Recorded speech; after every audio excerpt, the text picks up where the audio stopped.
Assalamualaikum warahmatullahi wabarakatuh. Selamat malam. Perkenalkan, kami dari kelompok 12 dengan saya Nina Inayati, NIM 63231211. Bersama rekan-rekan saya ada Alen, Natasha, Claudia, Fotriani, Novita Lolianti, dan Noviana. Pada kesempatan kali ini kami akan memaparkan hasil diskusi kami yang berjudul perilaku biaya aktivitas. Baik, tanpa berlama-lama lagi, mari kita saksikan presentasi dari kelompok 12 dan selamat menyaksikan. Perkenalkan, nama saya Novita Lolianti, NIM 63234043. Pengertian perilaku biaya.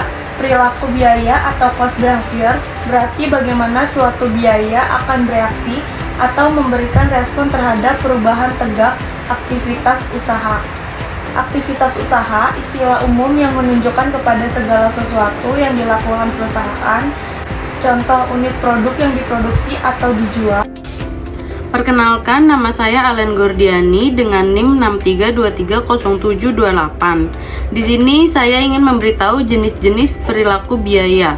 Jenis-jenis perilaku biaya dibagi menjadi 3. Yang pertama ada fixed cost, yang kedua ada variable cost, dan yang ketiga ada mixed cost atau biaya semi variabel.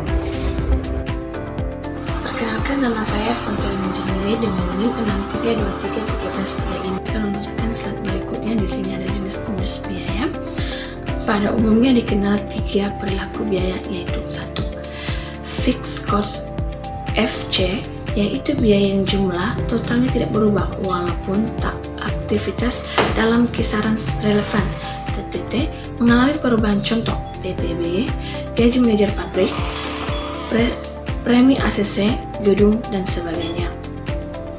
Pada umumnya, fixed cost dapat dibagi 2 jenis, yaitu komite FC, yaitu fixed cost yang timbul dari kepemilikan pabrik, equipment, dan organisasi pokok. Perilaku komite FC dapat diketahui dengan mengamati biaya-biaya yang tetap dikeluarkan jika seandainya perusahaan tidak melakukan kegiatan sama sekali. Sifat dari komite FC adalah jangka panjang dan tidak dapat diturunkan di tengah periode. Contoh, depresiasi, biaya ACC jangka panjang, biaya gaji top manajemen. B. Diskresional FC, yaitu biaya yang timbul dari kepembentukan penyediaan anggaran secara berkala dan tidak dapat menggambarkan hubungan optimum antara masukan dan keluar. Sifat dari diskresion FC adalah jangka pendek dan tidak diturunkan di tengah periode. Contoh, biaya iklan dan biaya riset. Kenalkan, nama saya Noviana, NIM saya 63231532. Di sini saya akan menjelaskan mengenai variable cost. Variable cost yaitu biaya yang berubah sebanding dengan tingkat aktivitas. Dan biaya variable cost itu terbagi menjadi 2, yaitu biaya bahan baku langsung dan biaya tenaga kerja langsung. Variable cost juga dibagi menjadi 2 jenis. Yang pertama ada engineering variable cost, yaitu biaya memiliki hubungan fisik tertentu dengan ukuran kegiatan tertentu. Dan biasanya hampir semua variable cost itu merupakan engineering variable cost karena berkaitan langsung dengan tingkat produksi. Yang kedua ada discretionary variable cost, yaitu biaya masukan keluaran yang memiliki hubungan erat namun tidak nyata dalam discretionary variable cost. Dan biasanya jika keluaran berubah, maka masukan akan berubah sebanding dengan perubahan keluaran tersebut.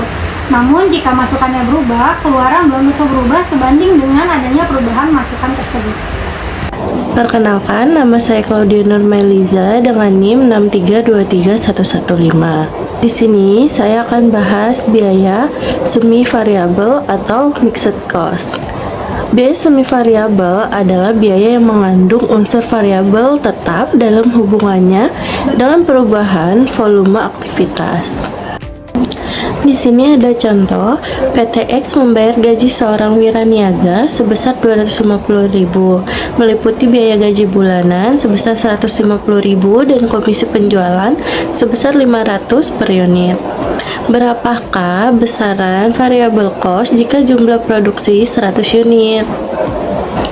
Di sini ada pun fungsi biaya tetap, yaitu Y sama dengan A plus BX, di mana Y adalah taksiran biaya variabel, X adalah taksiran tenggak keluaran, B adalah biaya konstan, A adalah variabel atau unit.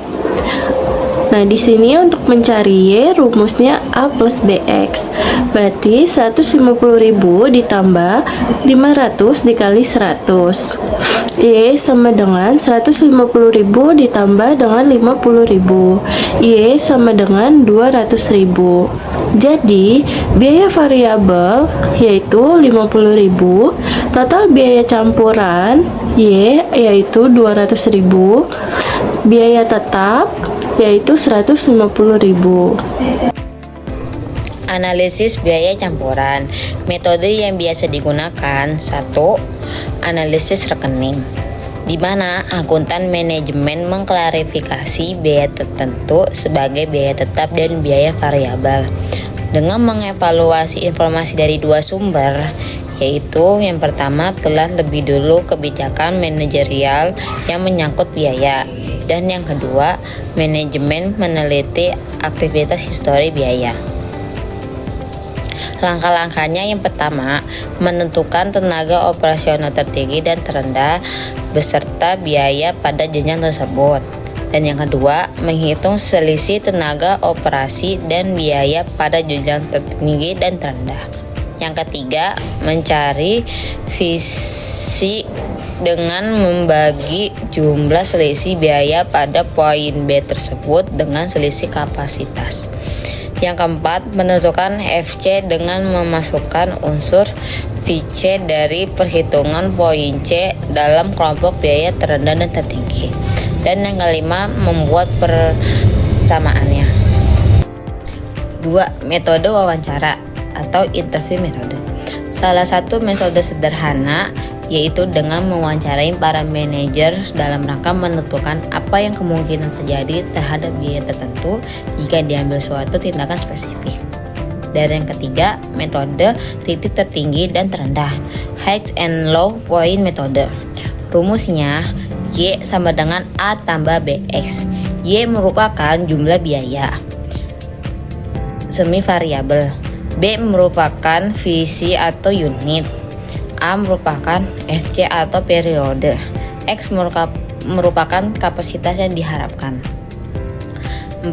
Metode biaya berjaga, standby cost metode, yaitu metode yang harus tetap dikeluarkan andai kata perusahaan tutup untuk sementara. Rumusnya Y sama dengan A tambah BX.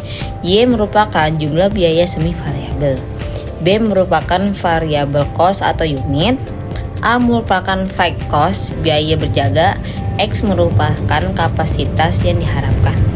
Dan yang terakhir, metode kuadrat terkecil atau last quart.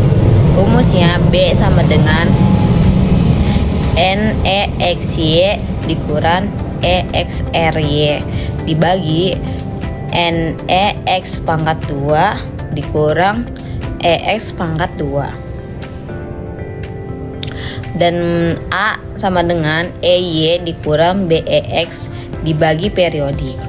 Y merupakan A tambah BX di mana Y-nya itu biaya periodik, A-nya itu fixed cost, B-nya variable cost, X-nya kegiatan, N-nya jumlah sampel.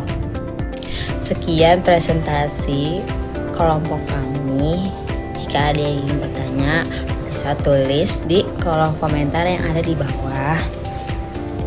Dan untuk sekian untuk teman-teman, terima kasih.